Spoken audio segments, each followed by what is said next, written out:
yaitu mewawancarai Bapak Kepala Sekolah terkait dilema etika yang sering dihadapi oleh seorang pemimpin.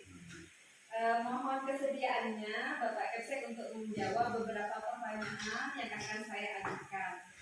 Pertanyaan pertama ya, selama ini bagaimana Pak Kepsek mengidentifikasi kasus-kasus yang merupakan dilema etika atau bujukan moral yang ada di sekolah kita? Terkait dengan pengambilan keputusan yang di dalamnya ada dilema etika, itu memang kita dihadapkan pada dua pilihan. Dua pilihan ini harus diambil yang terbaik, dan juga kita mempertimbangkan prosedur-prosedurnya, aturan-aturan yang ada. Tidak hanya sekedar kita mengambil suatu keputusan karena faktor dari perasaan kita, internal ya, itu nanti subjektivitasnya tinggi. Jadi harus ada aturan yang berlaku di situ sesuai apa enggak. Kemudian juga pertimbangan moral. Ya, siap.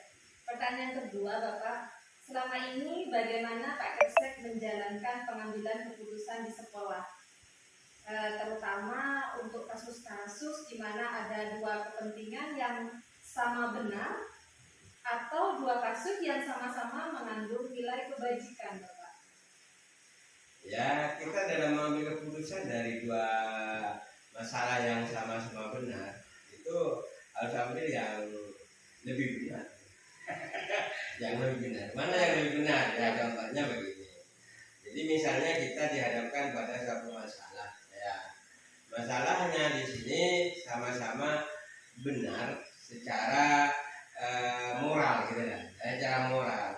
Tapi kebenaran yang saya ambil pasti kebenaran secara moral itu ya kita jadikan sebagai dasar, tapi ambil juga mana kebenaran secara moral itu yang prosedurnya benar, gitu kan? Jadi secara prosedur juga benar. Kan ada di situ secara moral benar, tapi prosedurnya salah, gitu kan? Nah, itu yang saya ambil yang bobotnya lebih besar. Apalagi mungkin pada saat pengambilan keputusan banyak faktor ya Pak ya, seperti memenuhi kebutuhan siswa, kebermanfaatan. Betul. Jadi kebermanfaatannya, dampaknya itu terhadap keputusan yang saya ambil itu bagaimana? Kan pasti keputusan itu berdampak. Gitu. Ya. Kemudian yang ketiga, Bapak, langkah-langkah atau prosedur seperti apa yang biasa Bapak Kepsek lakukan pada saat memutuskan di antara dua keputusan yang sama-sama benar? Prosedurnya seperti apa, Bapak? Begini, untuk mengambil satu keputusan itu kita pertama tidak lepas daripada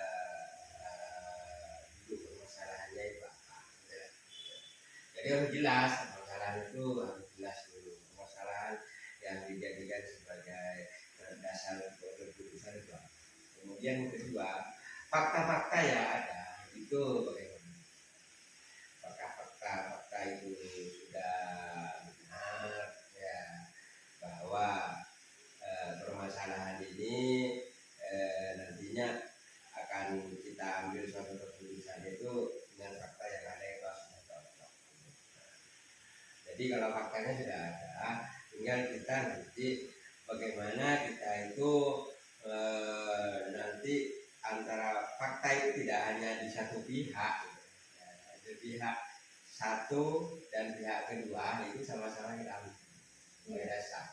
Kemudian setelah itu baru kita mempertimbangkan dampaknya nanti bagaimana. Kalau saya itu mengambil keputusan ini ya sama-sama benar. Dan kalau misalnya mengambil keputusan A, mengambil keputusan B, apa dampaknya yang lebih besar terhadap manfaatnya dan manfaatnya. Nah, tapi dengan catatan bahwa dalam pengambilan keputusan kita tidak boleh sendirian, tapi juga harus menerima masukan-masukan dari teman-teman, terutama misalnya sekolah itu kita menerima masukan dari komite, menerima masukan dari dari dewan guru, kemudian dari tokoh masyarakat dan berbagai pihak stakeholder lain itu sebagai penguat daripada hasil keputusan yang akan kita ambil. Artinya bahwa keputusan itu nanti kita ambil sesuatu yang memang betul-betul diperlukan oleh masyarakat, dampaknya terhadap masyarakat itu bagus, ya, terhadap anak bagus, terhadap sekolah bagus. Akhirnya apa yang kita putuskan itu betul-betul yang memenuhi faktor prosedurnya benar dan manfaatnya. Iya, siap-siap. Menurut Bapak, hal-hal apa saja yang selama ini dianggap Pak Kepsek efektif dalam pengambilan keputusan? Kalau efektif itu kan mempunyai daya guna yang baik terhadap itu tadi. Kalau satu keputusan itu pasti yang saya ambil itu sudah keputusan saya mempunyai daya guna yang baik ya, baik dari aspek misalnya di aspek bagaimana kita mengambil suatu keputusan terhadap peraturan sekolah ya. Saya pasti di situ itu aturan itu tidak hanya sifatnya ingin anak itu tidak melakukan pelanggaran saja, tetapi bagaimana aturan itu dapat mensupport anak lebih giat belajarnya ya. Artinya tidak hanya melarang, tetapi di situ juga ada muatan tersirat di situ dalamnya anak itu untuk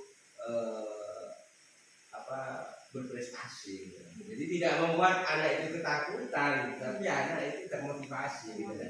Jadi itu yang saya inginkan, bukan kadang-kadang ada aturan itu yang membuat ketakutan seseorang sehingga inovasi kreasi daripada anak, kreasi guru itu tertekan numpuk, sehingga gurunya dia itu nanti dia bekerja tetapi karena ketakutan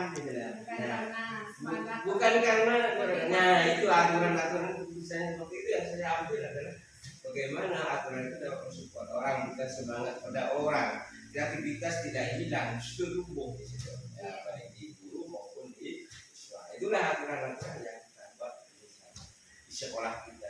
Iya, siap Bapak. Kemudian hal-hal apa saja yang selama ini merupakan tantangan dalam pengambilan keputusan, terutama kasus-kasus yang dilema itu, yang merupakan tantangan Bapak selama ini? Ya, tantangan kita kadang-kadang itu yang harus kita waspadai adalah tentang kita dalam pengambilan keputusan itu kan perlu cepat ya. Iya. Tetapi kita kadang-kadang itu lupa bahwa masalah itu harus berdasarkan pada prosedurnya benar ya. Kemudian juga dasar faktanya itu benar, dan kemudian juga melalui suatu perlu masukan dari orang. Dan tantangan kita biasanya yang dilupakan itu yang terakhir. Jadi kita kadang-kadang lupa bahwa merasa dirinya tidak benar, lupa bahwa itu masukan itu sangat penting. Tetapi itu tantangan kita yang perlu kita selalu jangan sampai di situ dalam mengambil keputusan itu mengabaikan masukan-masukan dari pertama dari guru-guru. Kalau saya kan di sini punya staf gitu, punya tim, punya wakaf, punya komite dan seterusnya ya. Jadi di situ harus itu. Ya. Selanjutnya Bapak, apakah Pak Kepsek memiliki tata cara atau jadwal tertentu dalam menyelesaikan kasus dilema Pak? Di sini maksudnya apakah ketika ada kasus dilema tersebut langsung diselesaikan di tempat, ataukah di jadwal penyelesaiannya berupa prosedur tertentu atau seperti apa Pak? Tergantung pada kasusnya. Jadi kalau kasusnya itu memang perlu cepat, kita tangani dengan cepat. Ya, tetapi kalau itu kasusnya memang tidak perlu waktu yang singkat, yang cepat, kita bisa menjadwal pada pada hari-hari yang ya tergantung pada jenis kasusnya. Jadi kasusnya itu perlu diselesaikan dengan cepat atau masih bisa diundang dan sebagainya, itu perlu itu yang kita maksudkan. Iya. Kemudian adakah seseorang atau faktor-faktor apa saja yang selama ini mempermudah atau membantu Pak Kepsek dalam pengambilan keputusan, Bapak? Ya itu, saya mempunyai tim gitu. Oh, Nah, yang memperlancar itu setiap kasus yang masuk ke saya itu adalah kasus-kasus yang sudah ada di dalam tim-tim tadi. Misalnya kasus di kesiswaan, ya. Kesiswaan itu sudah mempunyai tim, ya, tim kesiswaan sendiri dan juga di tim tadi. Misalnya di guru tentang guru misalnya, itu juga di saya sudah mempunyai tim di bagian Pekasak bagian kurikulum di situ, sehingga saya dengan mudah nanti data-data itu apa sebenarnya yang terjadi, ya, mengambil data itu dari tim-tim itu, ya.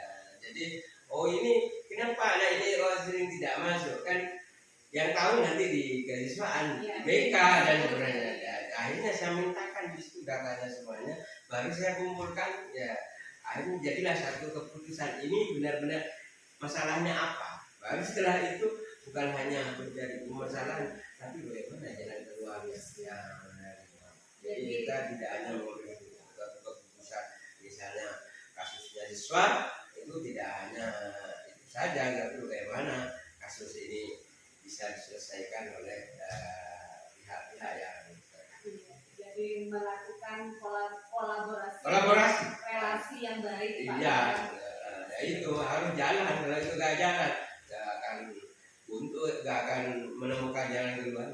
Solusinya tidak baik akhirnya. Akhirnya kepala sekolahnya stres sendiri. Iya. Bapak, ini yang terakhir, Bapak, dari semua hal yang sudah Bapak sampaikan, pembelajaran apa yang dapat Pak Kepsek petik dari pengalaman Bapak selama ini pada saat diharuskan mengambil keputusan dalam kasus dilema etika?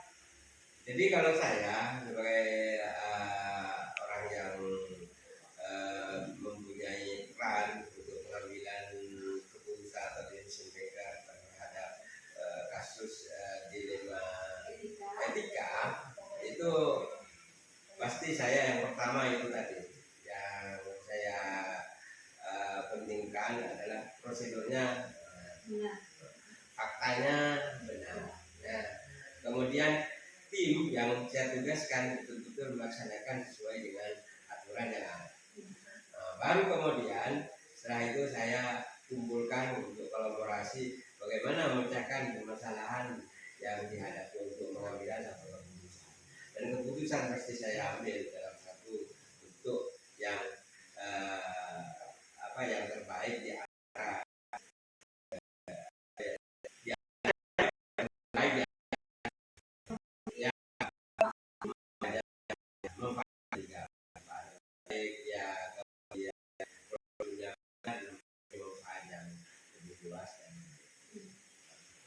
Baik, terima kasih Bapak atas wawancara pagi ini. Semoga Bapak sehat dan bisa menjadi pemimpin sekolah kita dengan keren. Baik, terima kasih atas waktunya.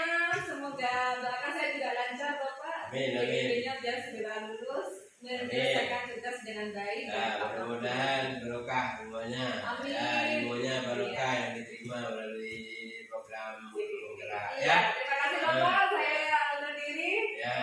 Ada tugas lain yang harus saya kerjakan. Ya. Terima kasih. Ya. Assalamualaikum. Waalaikumsalam.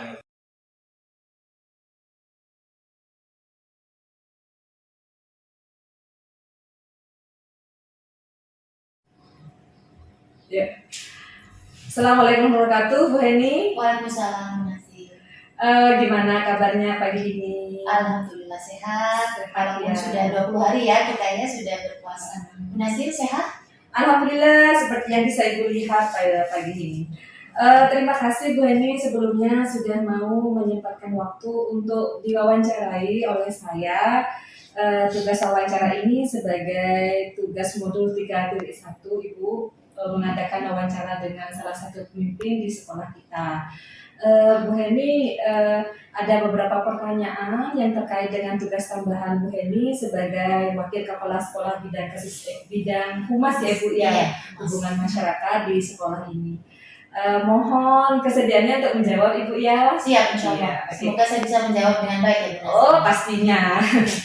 Baiklah Bu Heni, pertanyaan pertama itu bagaimana Bu Heni bisa mengidentifikasi kasus-kasus yang merupakan dilema etika atau bujukan moral yang ada di sekolah kita?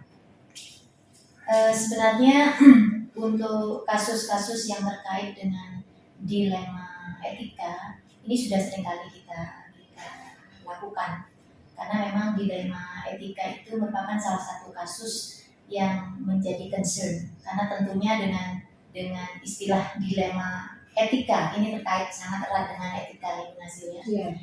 Jadi kita harus memiliki kebijakan-kebijakan tertentu sehingga pengambilan keputusan untuk menyelesaikan kasus dilema etika ini bisa tepat dan tidak merugikan baik siswa ataupun aturan yang sudah dibuat oleh sekolah.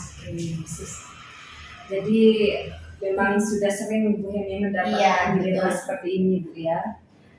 Kemudian selama ini bagaimana Bu Heni menjalankan pengambilan keputusan di sekolah?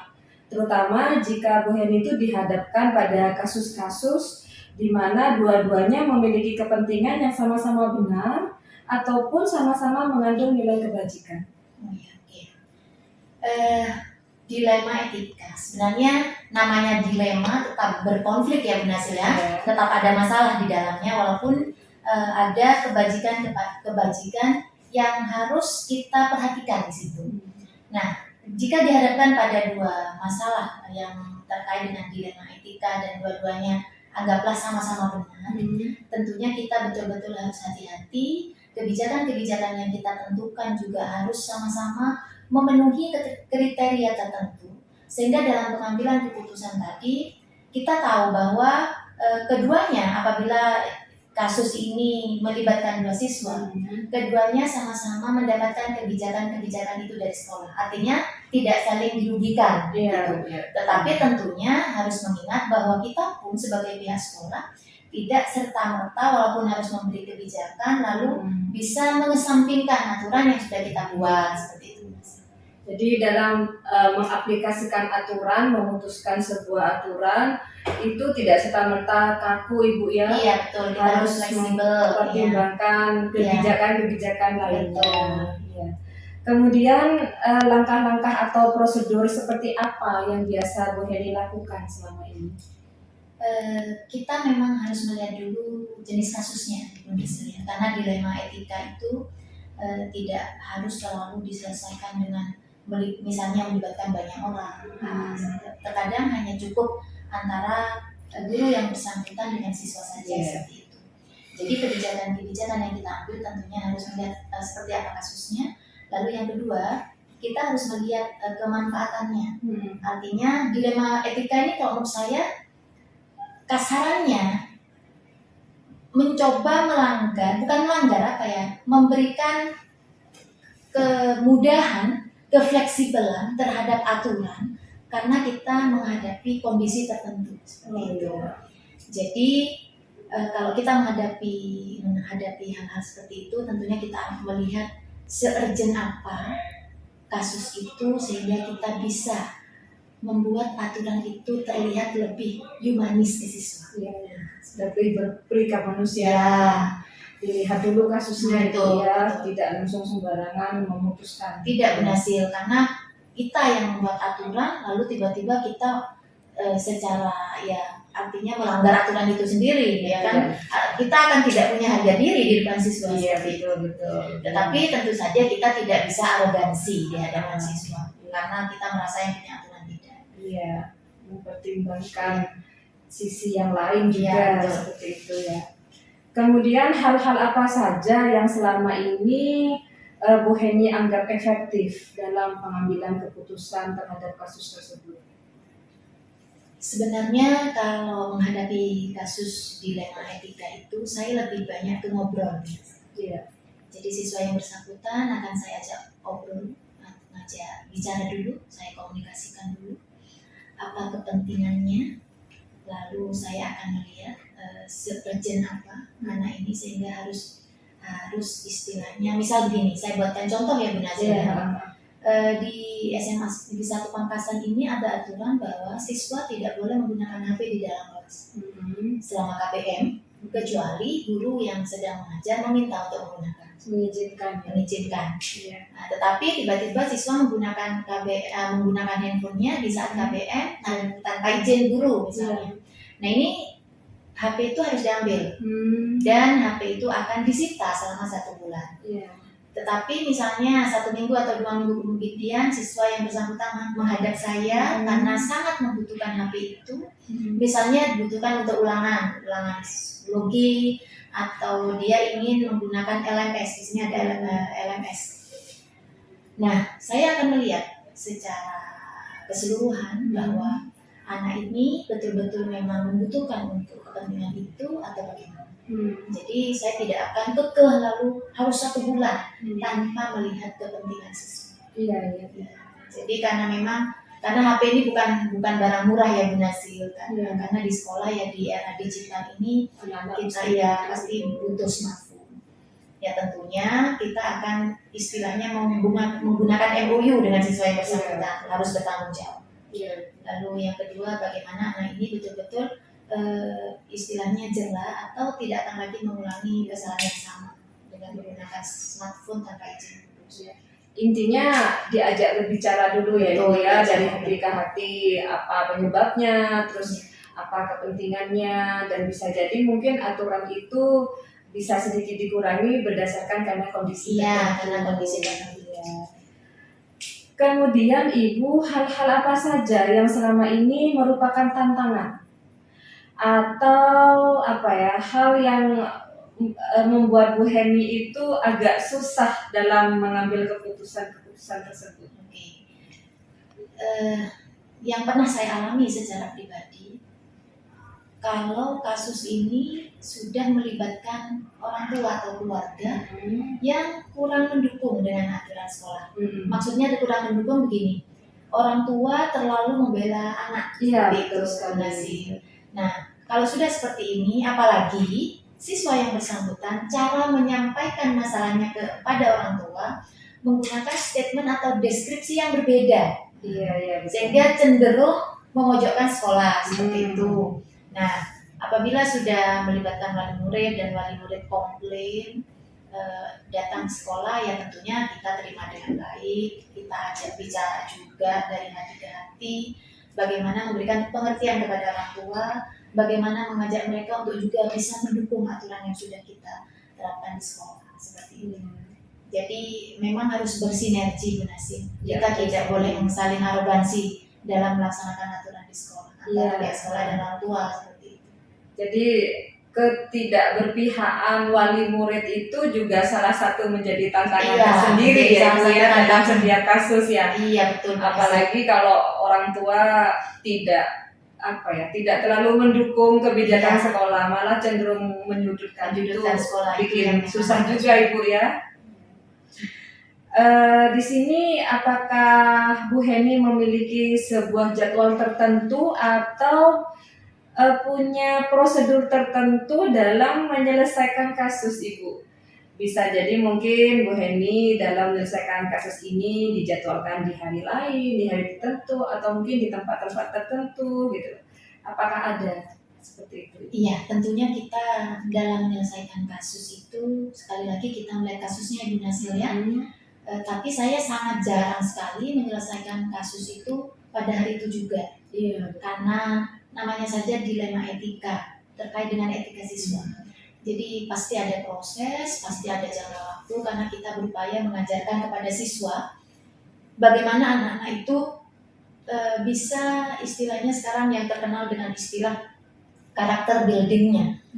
Jadi pada saat siswa melakukan kesalahan, kita tidak lalu serta-merta memberikan punishment, memberikan sanksi, tetapi kita juga harus memberikan istilahnya pengetahuan apa sih sehingga membuat mereka salah, apa yang membuat mereka itu harus bertanggung jawab dengan yang mereka lakukan. Jadi sekali lagi ya saya harus menyampaikan itu di lain waktu, tidak langsung di kelas seperti itu. Iya. Saya ajak ngomong dulu bahwa kamu melakukan ini konsekuensinya begini dan sebagainya seperti itu.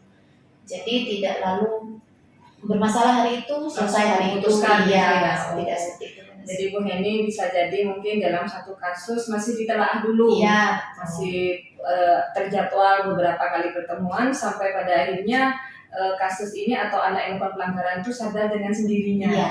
Iya. Apalagi yang berkasus itu yang notabene adalah siswa yang tidak pernah berkasus sebenarnya. Iya, mencoba-coba Iya, mungkin, Bu, betul. ya. Jadi kita punya pertimbangan tertentu Iya, sebagai betul guru. sekali. Dalam kasus yang sama, tetapi dengan karakter siswa yang berbeda. Terkadang Iya. kita sebagai guru perlu punya kebijakan khusus. Iya, melihat latar belakang siswa, Iya, kondisi betul. siswa dan sebagainya. Siap-siap. Kemudian adakah seseorang atau faktor-faktor apa saja yang selama ini mempermudah Ibu dalam mengambil keputusan ini? Iya, namanya dalam sebuah lembaga pendidikan, aturan yang kita buat itu tentunya sudah dalam tanggung jawab sebuah tim. Untuk kasus-kasus tertentu yang artinya perlu melibatkan orang lain, ya pasti ada Bu Nasil ya. Dalam hal ini saya biasanya berkoordinasi dengan yang pertama itu dengan kesiswaan. Iya. Dengan kesiswaan, berkoordinasi dengan orang-orang kesiswaan, lalu yang kedua dengan guru BK. Guru BK sebagai ya, tempat konselingnya siswa yang Iya. mungkin sedikit banyak tahu bagaimana kondisi atau keadaan atau latar belakang si siswa. Dan yang paling penting juga yang tidak kalah berperan dalam menangani kasus itu adalah wali kelas dalam hal ini. Iya. Wali kelas. Jadi memang perlu koordinasi dari orang-orang ini. Ya, jadi Bu Heni dalam sebelum memutuskan kasus Iya, itu betul. akan berkoordinasi ya, Iya. mencari info sebanyak-banyaknya, meminta pendapat terutama wali kelas, BK dan kesiswaan Ibu ya. Iya. Iya, siap-siap. Ini yang terakhir ini Bu, dari semua hal yang sudah Bu Heni ini pelajari atau alami selama ini, pembelajaran apa yang bisa Bu Heni dapatkan dari dilema etika yang sering Bu Heni hadapi? Oke. Saya pribadi, artinya ini dampak kepada saya secara pribadi, bahwa dalam penanganan kasus dilema etika itu kita betul-betul dituntut menjadi guru yang bijak, ya, dimana dalam konteks bijak tadi di dalamnya harus ada kesabaran yang luar biasa. Iya. Karena seperti yang saya sampaikan tadi, kita akan terlibat dengan orang-orang di luar sekolah, misalnya wali murid dalam hal ini, Iya. di mana terkadang itu juga sangat memancing emosi dan sebagainya, Bu Nazil ya. Betul sekali. Nah, jadi kita belajar bagaimana caranya bersabar, bagaimana caranya memutuskan dengan lebih bijak terhadap hal-hal tertentu. Bagaimana kita memperlakukan siswa A, B, C, D dengan karakter yang berbeda-beda, Iya. seperti itu. Jadi sebenarnya anak-anak yang berkasus tidak selalu memberikan hal yang kurang baik kepada kita. Di situ justru kita belajar bagaimana punya hal-hal yang baik, sifat-sifat yang baik. Seperti kita belajar bersabar ya, Bu Nazil. Iya, betul. Kita belajar bagaimana memutuskan yang tepat, yang bijak, Iya, tidak menggunakan kata-kata yang menyinggung, yang emosional. tidak gegabah. Iya, seperti itu. Jadi sebenarnya kita itu take and give sama Iya. siswa. Sehingga kita menjadi guru itu sangat perlu untuk berlapang dada, sangat perlu untuk punya, istilah saya, hati seluas samudra gitu Iya, ya, Nazil ya. betul. Jangan merasa karena yang punya aturan lalu kita Tidak mengesampingkan lalu mengesampingkan apa yang diinginkan atau yang menjadi kebutuhan siswa dan sebagainya, seperti itu.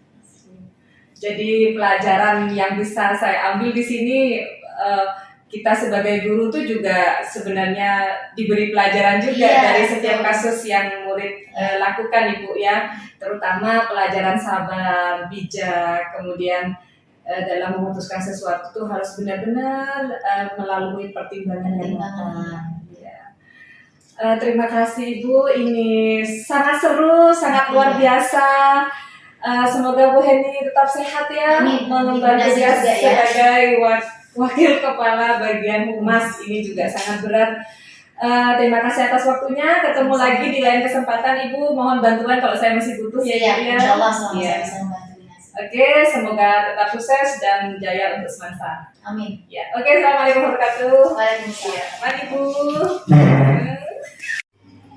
Oke, assalamualaikum warahmatullahi wabarakatuh, Bu Titi. Waalaikumsalam warahmatullahi wabarakatuh. Bagaimana kabarnya hari ini? Alhamdulillah baik. Bagaimana Bu Nasir? Ya, seperti inilah. Tetap Alhamdulillah. semangat ya. Semangat walaupun berpuasa ini sudah 21 hari ya Ibu ya. Gitu.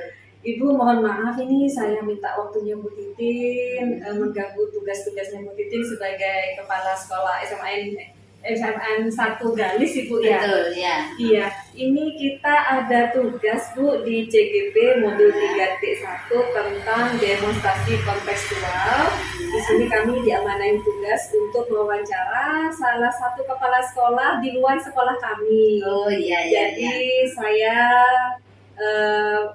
menuju SMA 1 Galis ini karena saya yakin lingkungan yang berbeda pasti memiliki kasus-kasus yang berbeda. Tentu ya. Iya, ini begini Ibu, pertanyaan pertama ya. Semoga saya bisa membantu dan menjawab ya. Aduh, insya Allah bisa. Bu Titin itu sudah masternya, kenyang sama pengalaman. Iya. Ini Ibu, pertanyaan saya, bagaimana Anda dapat mengidentifikasi kasus-kasus yang merupakan dilema etika atau bujukan moral? Nah, itu. Memang kasus yang kita hadapi itu kadang rancu. Mana ini dilema etika, mana ini bujukan moral. Jadi kita harus melalui tahapan-tahapan, diantaranya yaitu dengan yang pertama uji legal. Artinya gini, apakah kasus ini ada hubungannya dengan hukum atau pidana? Nah, kalau ada hubungannya dengan hukum pidana, pasti ini ada yang benar, ada yang salah. Iya. Jelas ini lebih mudah diidentifikasi. Tetapi kalau kasus yang kita maksud itu, oh ini bukan hukum pidana, berarti kita lakukan uji berikutnya, Iya. yaitu uji regulasi atau standar profesional. Iya. Apakah kasus ini termasuk pelanggaran kode etik dan yang lain-lain atau perundangan yang berlaku? Nah, kalau seperti itu, iya, ini masih belum kita bisa memutuskan karena kalau kode etik itu kadang ada benar salah, kadang ada benar-benar dan kita sulit untuk ambil keputusan. Iya, iya. Betul kan? Iya. Nah, berarti harus dilanjutkan dengan uji berikutnya, yaitu uji intuisi berdasarkan dari keyakinan dan hati nurani kita. Iya. Dan yang susah ini perlu atau dibutuhkan jam terbang sehingga memiliki intuisi yang tajam dan terasa untuk mengambil suatu keputusan. Jadi kita nggak bisa menentukan hanya uji legal saja, tapi ketiga-tiganya harus dilakukan. Ya, jadi cara Bu Titin mengidentifikasi kasus-kasus itu ada beberapa tahap ya Bu ya. Betul ya. Tidak langsung, oh ini Langsung yang dijudge dilema menentukan, etika, yang ini ya. bujukan Kan, moral. ya. Ada beberapa tahap ya, termasuk regulasi sampai intuisi. Iya, ya. sebetulnya masih ada lagi kalau itu masih belum cukup, masih ada lagi. Itu tentang kita melihat uji namanya panutan kita. Panutan itu bisa pemimpin yang pernah memimpin kita, bisa jadi orang tua kita. Bagaimana orang tua atau pemimpin kita dulu menginspirasi kita mengambil suatu keputusan. Iya. Bisa sekali. Selama ini bagaimana Bu Titin menjalankan pengambilan keputusan di sekolah ini, terutama untuk kasus-kasus di mana ada dua kepentingan yang sama-sama benar atau sama-sama mengandung kebajikan. Nah, itu memang cukup menantang. Nah, itu cukup menantang karena apa? Ini benar, tetapi antara benar-benar ini kita harus mengambil tengah yang tidak ada yang dirugikan. Ya.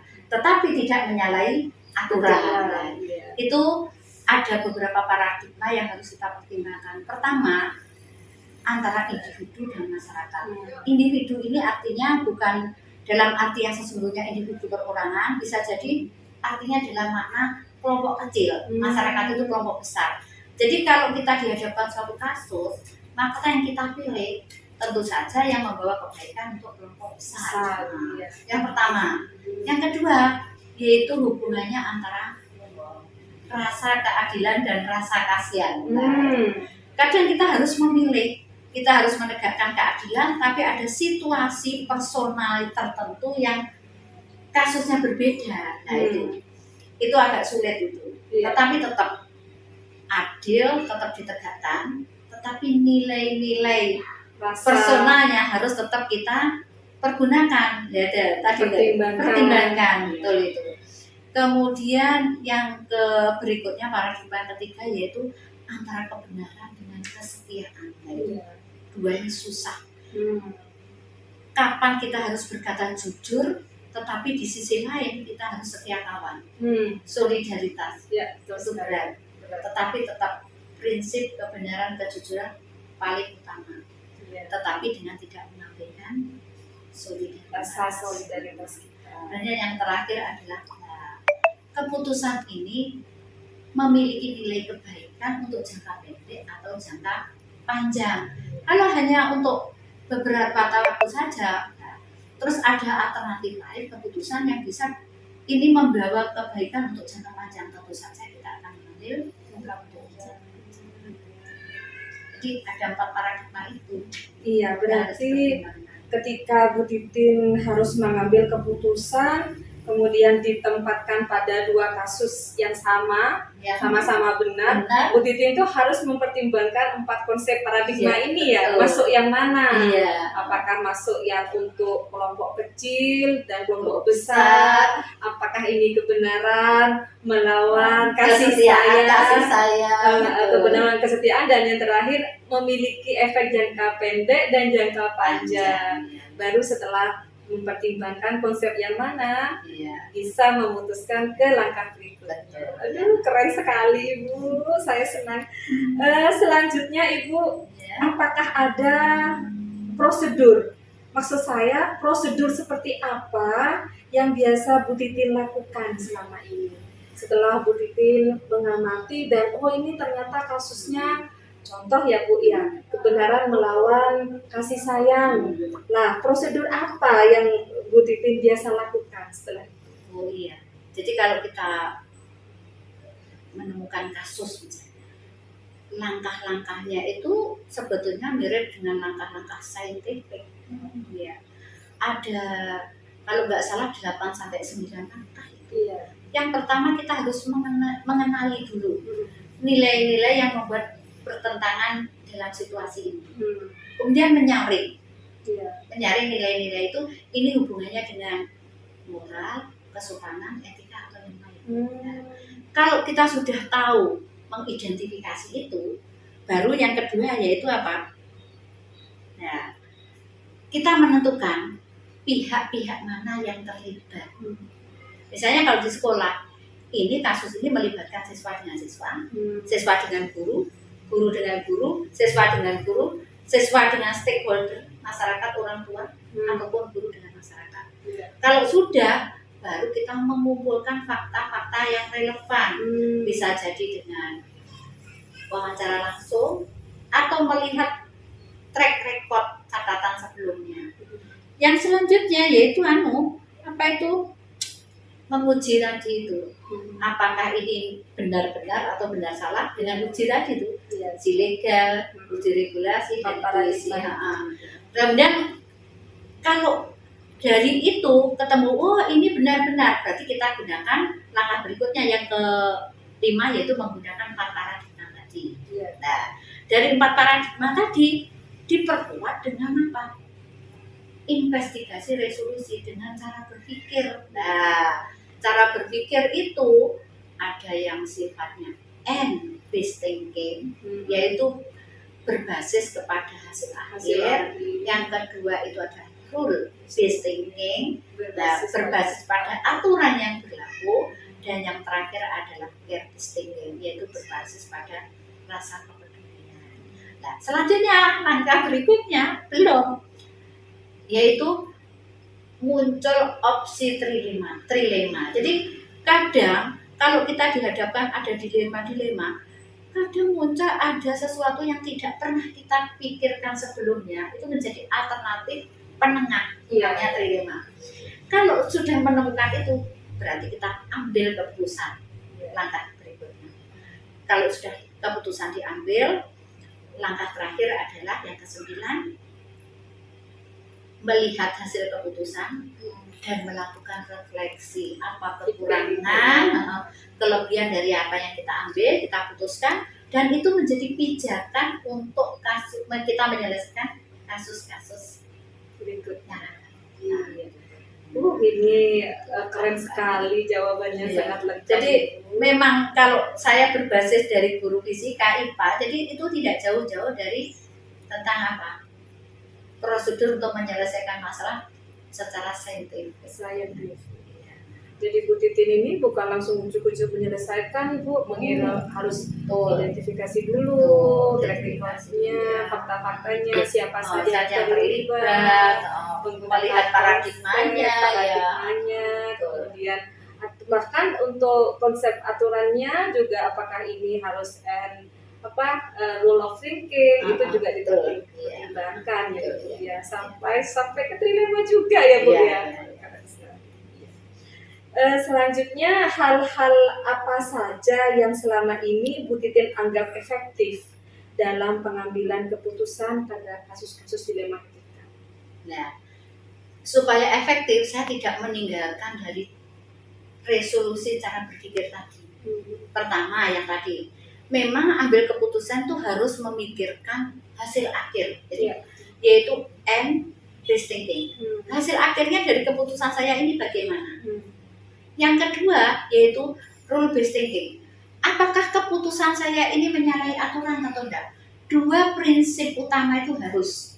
Nah, tetapi tidak cukup hanya dua. Karena kalau hanya dua, kita berpikir hanya secara hasil akhir dengan peraturan, maka hasil keputusan kita akan kabur. Iya betul. Tidak memberikan jiwa-jiwa. Nah, yang terakhir yaitu dengan care thinking, yaitu kepedulian.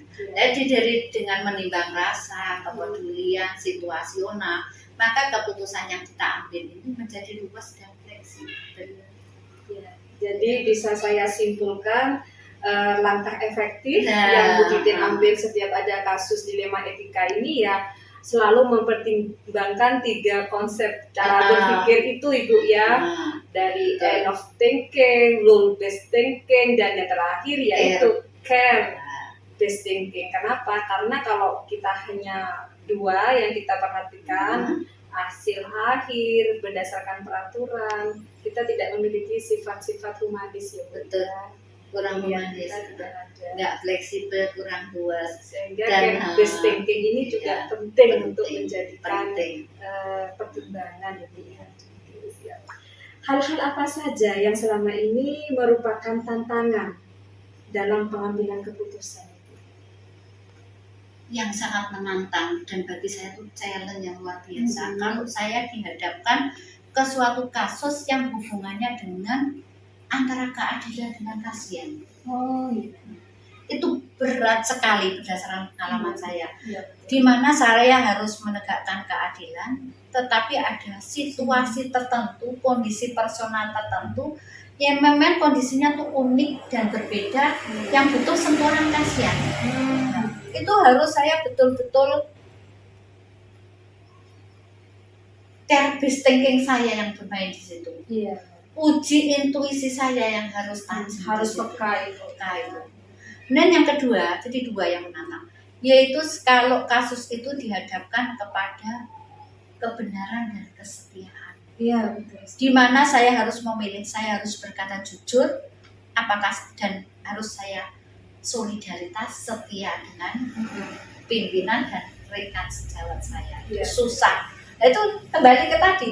Jadi harus jangan dihilangkan cara kita berpikir, yaitu care-based thinkingnya dengan ketajaman intuisi.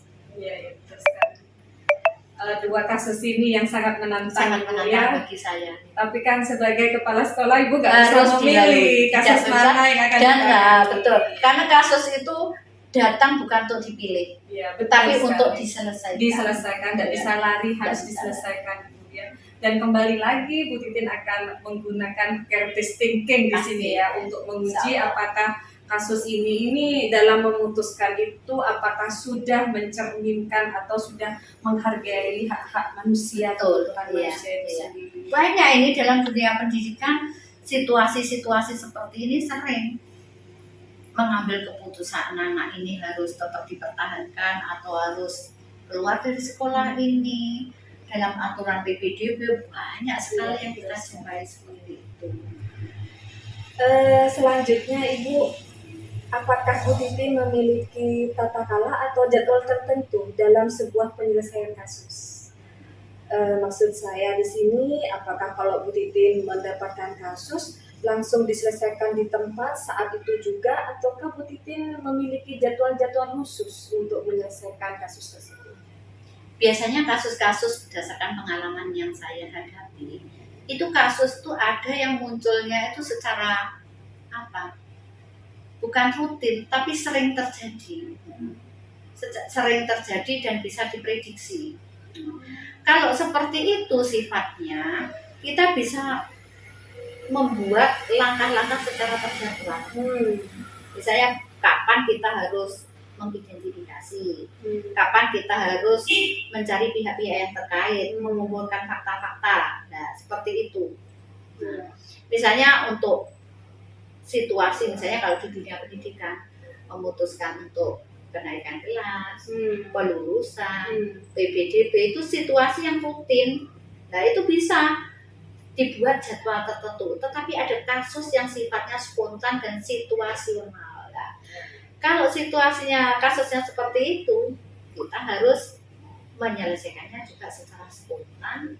Kadang kita dihadapkan di tempat itu juga harus kita selesaikan.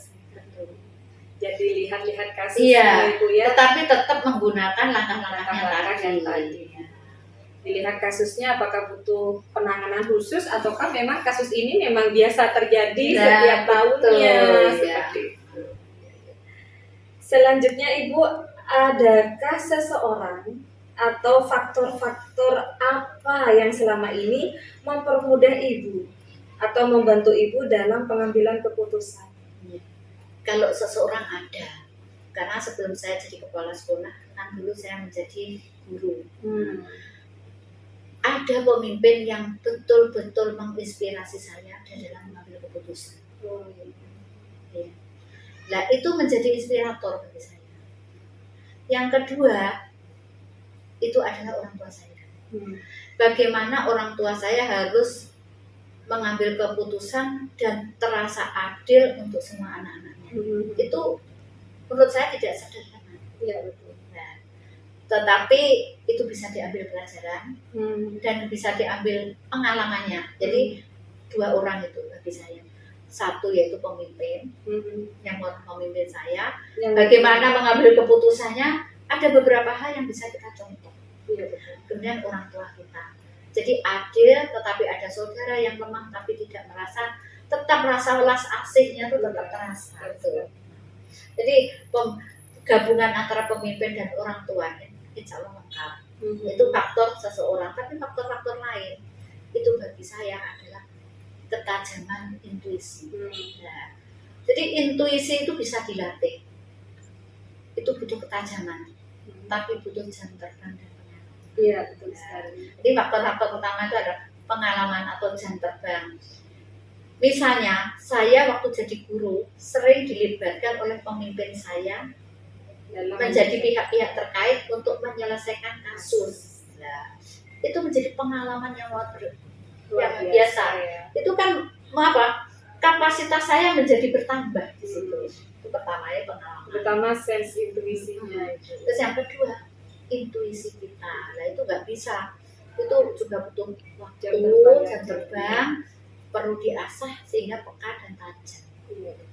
Jadi kalau seseorang pemimpin dan orang tua, faktor-faktor ini tadi pengalaman sama ketajaman. Jadi bisa saya simpulkan Ibu bahwa faktor-faktor yang mendukung Ibu mempermudah mengambil keputusan itu dari pemimpin, seseorang yang Ibu kagumi yang menjadi inspirator Bu Titin, juga orang tua yang sudah memberikan contoh teladan dalam mengambil keputusan, dan juga tadi ada faktor yang tertentu yang mendukung ya, yaitu diantaranya pengalaman atau jam terbang dalam keterlibatan mengambil keputusan. Kalau untuk pengalaman ini kan berarti harus benar-benar agak tua ya Bu, jadi kepala sekolah ya Bu ya? Bukan. Karena pengalaman itu meskipun tua tetapi tidak pernah terlibat dalam mengambil keputusan, nggak bisa. Dengan usia masih muda tetapi sering terlibat, kapasitasnya juga akan besar. Jadi semakin seseorang itu dilibatkan dalam setiap kasus yang berbeda, itu juga akan menambah pengalaman dia dan menajamkan intuisi dia dalam pengambilan keputusan.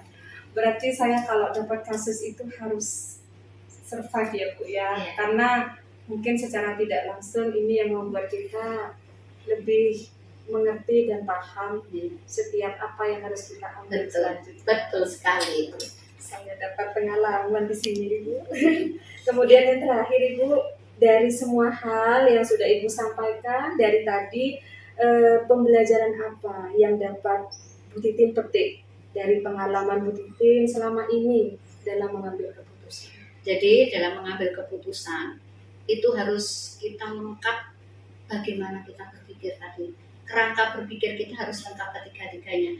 Jadi kita tidak boleh hanya pada end-based thinking saja atau rule-based thinking saja, tetapi harus dilengkapi dengan care-based thinking, sehingga hasil keputusan kita tidak hanya semata-mata orientasinya pada hasil sesuai dengan peraturan, tetapi apa?